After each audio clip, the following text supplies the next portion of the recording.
screen is visible, huh? Yes, now is visible. Okay. So hi, my name is Anubhav Bech. Currently, I'm working with Philips over 3.8 year of experience, and where I am just over experience like automating, maintaining, and improving the pipelines. And if you come to like my day-to-day like activity, so first activity is like monitor and error handling. So where I just monitor the pod health, infrastructure usage, and service uptime. We also using this Prometheus, Grafana, this kind of things. And then come to like CI/CD. Basically, we are using this Jenkins. So in CI/CD pipeline, we have to create and maintain like multiple Jenkins pipelines with like support this artifact promotion and integration. Basically, we are using SonarQube for code quality checks, and TV also we are using for like vulnerability scanning. And pipeline are like parameterized, where we handle basically dev, queue, and pod environment. We are using Nexus for artifact promotion, and Kubernetes section. Basically, we are using this EKS cluster. So where we like deploy like different microservices in AWS EKS, where we have to like write and maintain this Kubernetes manifest, like deployment, service, ingress, config map, and also secrets. And then for incident purpose, we are basically using this service max and also like Jira. So we have to response and incidents, this kind of things like support or incident tickets we have to do. And for automation section, basically we are using this Ansible. So we have to write Ansible scripts, reusable Ansible scripts. And also basically we are using this Python, as well as we are using this shell scripting. And cloud section, basically we are using this AWS. So we have to work on like provisioning different AWS resources like EKS cluster, EC2, S3, RDS, IAM role. And also you have to write this Terraform scripts for automating this kind of things like EK cluster setup, VPC configuration, this kind of things.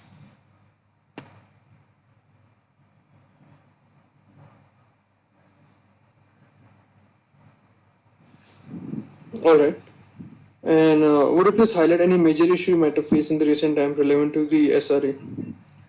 So basically recent issue, basically I got one ticket for like I think 1 week ago. So basically they are basically what happened, the our developer, they spin up the Jenkins pipeline, and after that they are getting 502 error.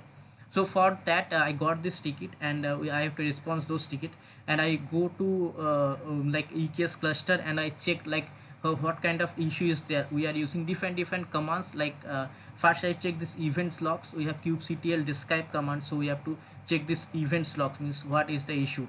I am not able to find there anything. Then I also check like pod logs by using kubectl log command, and there also I am not able to find anything. Then I check the last PR, and last PR I check that they are the developer side, they are changing some naming convention. Basically we are using this DB URL, which is like a capitalized, but they change it to the small letter.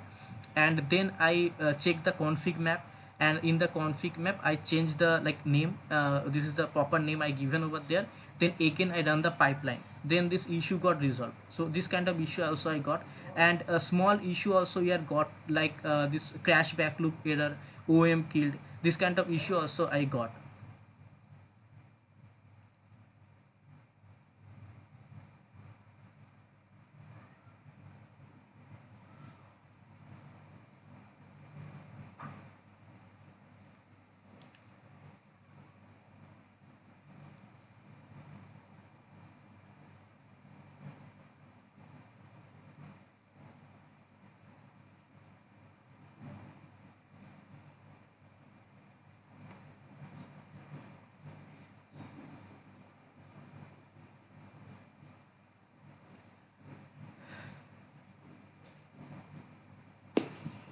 All right, Anubhav.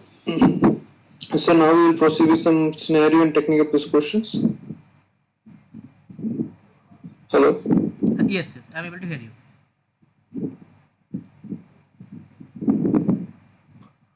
Okay, so suppose your team uses GitHub Actions for CI/CD, and you need to implement a reliable rollback strategy for deployments to production. So now, what steps would you take to ensure that you can quickly and safely roll back a deployment if needed?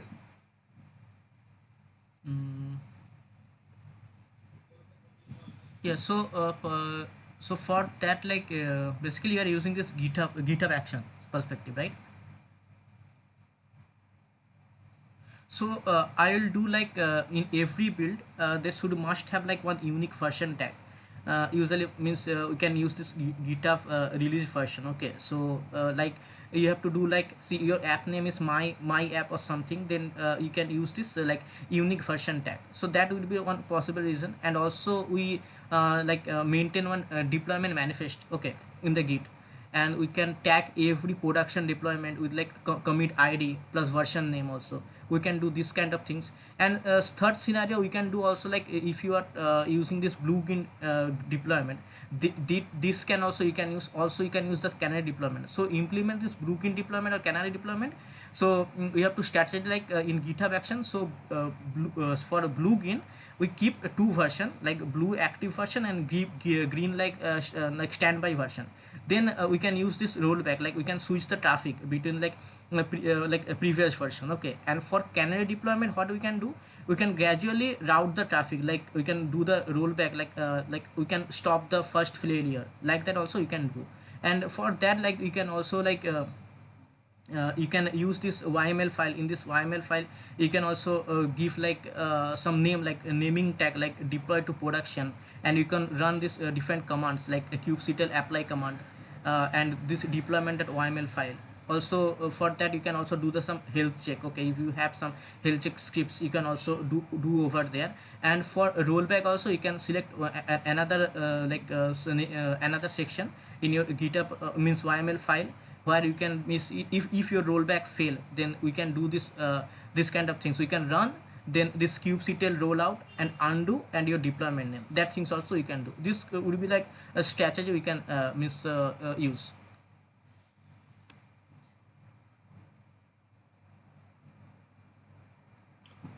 Okay, so on GitHub Actions they have worked, right, in your current project. Okay, so let's talk about Jenkins. You are managing a Jenkins pipeline for a project with multiple dependencies. So, how would you ensure that the pipeline handles dependencies efficiently and that any issues with dependencies do not cause pipeline failures? Okay, so basically we are using this Java application. So we have like pom.xml file where we put all those dependencies. So yeah, so for that, what we can do, we can like we can set up like see, this could be like means fast usage. We are using this caching, means we can use deployment caching. So if you using caching, so this you you don't get any kind of like error, like a dependency error. So for that we can use like in the build step. So when you are going to be build your application, so in that build step we can do like means this build, and then in build you can use this basically we are using this Java application. So for that Java, basically you can use like steps like mvn, yeah, mvn, then I think some d or something like that. You can do that things. Okay, one second, means what we can do for that. mm, in the build steps, yeah, so yeah, in the build step we have some command like mvn command. We have like mvn hyphen d mvn. Basically for Java they are using basically m2 repo. So in that m2 repo we can like first basically we can clean install over there. So there is a one command like mvn hyphen d maven, and you can give your .m2 repository over there, and then you can do this clean install. So what will we do means every means your build, every build they will create one new dependency. Means it will not it's not take as a persistent volume. That things first we can do, means this would be one one means resolution for that. And also second things we can do like log dependency version. So what we can do means basically that will be like if you have like pom.xml, so we can use this gadel, means gadel.log file for Java application. Basically that things also you can do for like any dependency issue, it will not come over there.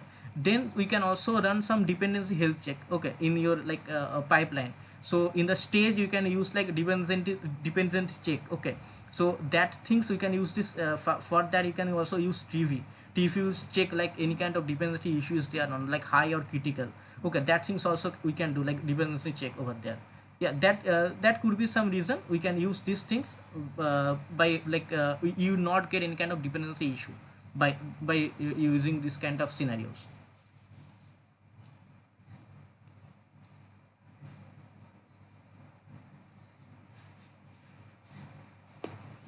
All right. So, are you aware about Akamai and Envo?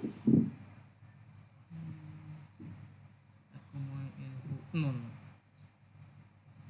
All right. So, how would you set SLIs or SLOs for MongoDB API workload? Mm, SLIs and SLOs. Mm, Yeah, have you came across this?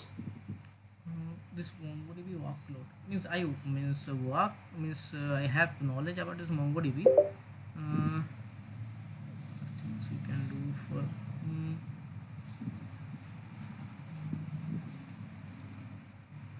not able to recall right now properly. Maybe some API things we can use like uh, I'm not able to not sure about it. Okay.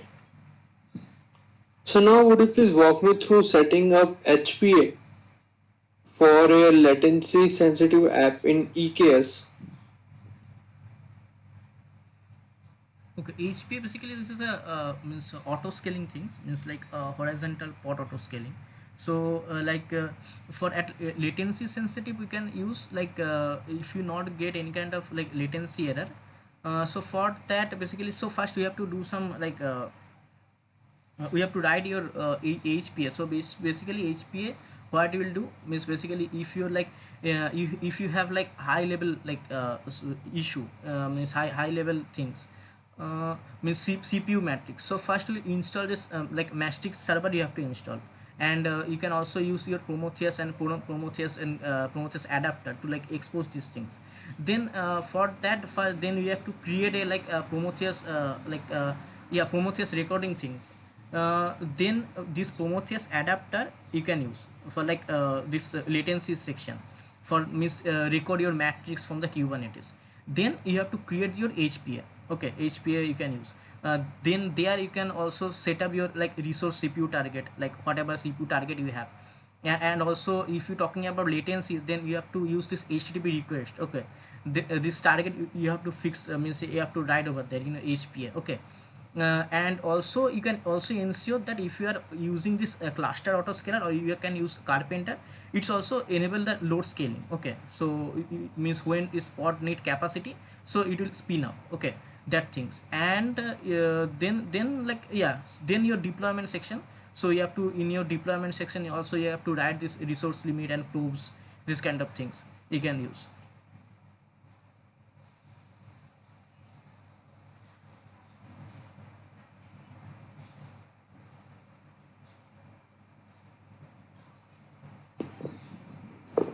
Alright. So, which clouds you're more proficient with? Which cloud? AWS. AWS, okay. And what about Azure? Azure, I have like basically 2 years of experience, and if you're talking about AWS, so AWS I have like 4 years of experience. And have you worked with GitLab CI/CD? GitLab CI/CD not frequently. Most CI/CD we are using this Jenkins, and GitLab CI/CD means one project I got. Basically, it's like 1 year something like there you can use a GitLab, and also for my own lab also I means use GitLab like for learning purpose as well.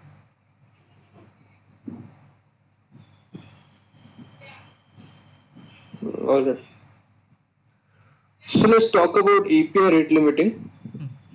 Suppose your team is developing a public API and you need to implement a rate limiting to prevent abuse and ensure a fair usage among users. Now, how would you design and implement this rate limiting feature? Mm, okay, so.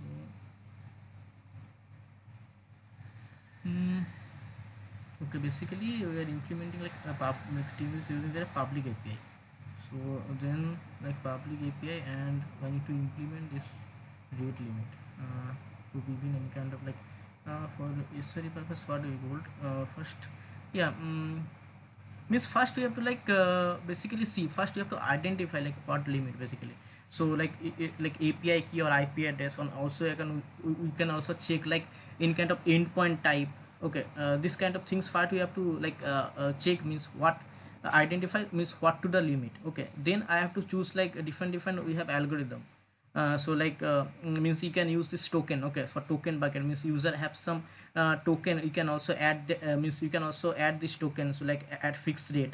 Okay, and each limit like means like consumes like this kind of things. Also you have like means you can also just do something like algorithm, like we have like a fixed window counter, so which is like basically counter the request basically for part per time limit, so it will counter per time limit it will be do. So means token bucket and like a sliding window counter means if you are using nginx, so you can do it via nginx or like some API gateway also. Okay, and then means we can set up like where you can implement this thing. So for API gateway, so we can also like in your EKS cluster means there you can like we have one like ingress. So in your ingress there you can put these things like your AWS API gateway. So in the API gateway you can also this use that thing. So there is a one parameter you can use like nginx. So if you are using this nginx ingress, so there you can one parameter you can add like engineers limit RPS. So there you can use like how much limit you want like per client, or 10 or 9 or something, so you can set up over there. Okay, so this kind of things we can do. And like also means uh, application layer, for application layer also you can use some middleware something that not I am sure, but in the application layer also you can use this like a middleware.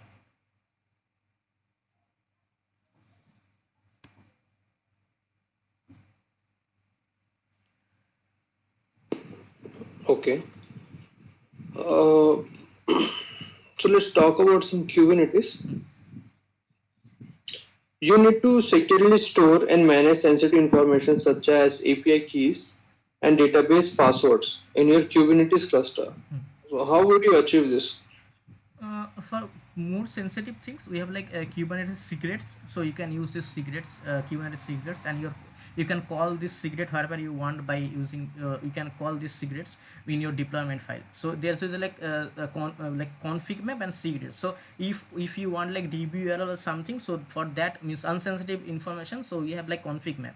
But if you wanted to use like some sensitive information, we can use this secret.yml file. So in that secret.yml you can put over there, and it is like base 64 encoded, so that things you can use. And if you want like more security purpose, then you can use this HashiCorp vault.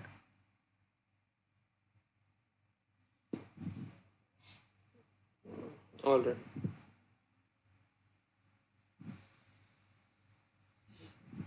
So let's talk about Kubernetes in this. So your application running in Kubernetes containers, which is experiencing networking issues such as connectivity problem between containers.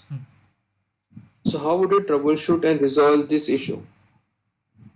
Okay, so for connectivity issue, so there is like different different way we can like think about it. Like it could be possible like different reason.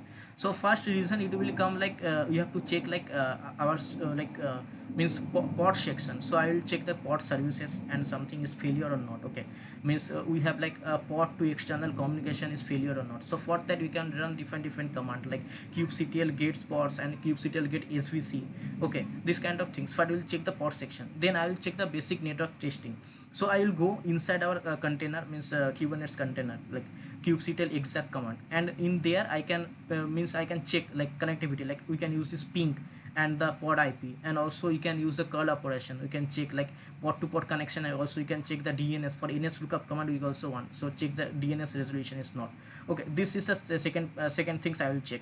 Then third check I will check like port network, means we have like a proper CNI plugin or not. So for that you can use this kubectl gate port, and we can use this grep, and whatever this networking things you are using, like Calico or something, or AWS Node things. So that will check. I will check this CNI plugin is properly working or not. CNI basically what things is like container network interface. So that things I will check. Then I will check the verify the node IP configuration. So for that means I'll run different command like IP addr command we have, it will show, and also IP route, means that could be means that things I also check. And then I'll check like if you have issue with your queue proxy or not. So for that I'll check by using one command like kubectl get pod and cube system. So inside this cube system, basically it's a default net like namespace. So there we have like queue proxy. So that will be that also I'll check. Okay, then if I'm not able to find anything, then I'll check like yeah, if you are using this ingress, so that things also I'll check. Like, and also yeah, also a network policy. So we have one network policy. If you set up your network policy, so that things could be one reason for the networking issue. So for network policy I will check this kubectl describe command by network policy, and which nameplace you are using. That network policy means policy you can set up this properly or not, your network policy. That I will check. And also then I will check this if you are using ingress. So in ingress also I will check the endpoint. Okay, kubectl describe ingress command will be there. So I will check the endpoint. So endpoint is properly set up or not. Or also in the ingress file also I will check you we are doing this proper routing or not, path based routing is properly done or not. Okay, that things will be checked. If I'm not able to find anything, then I will go to the networking part like security group and like firewall rules. That will be, that can also be a reason. So there also I will check, means proper port is opening or not, means proper networking like security group means proper IP address is there or not. So I will check from that side as well.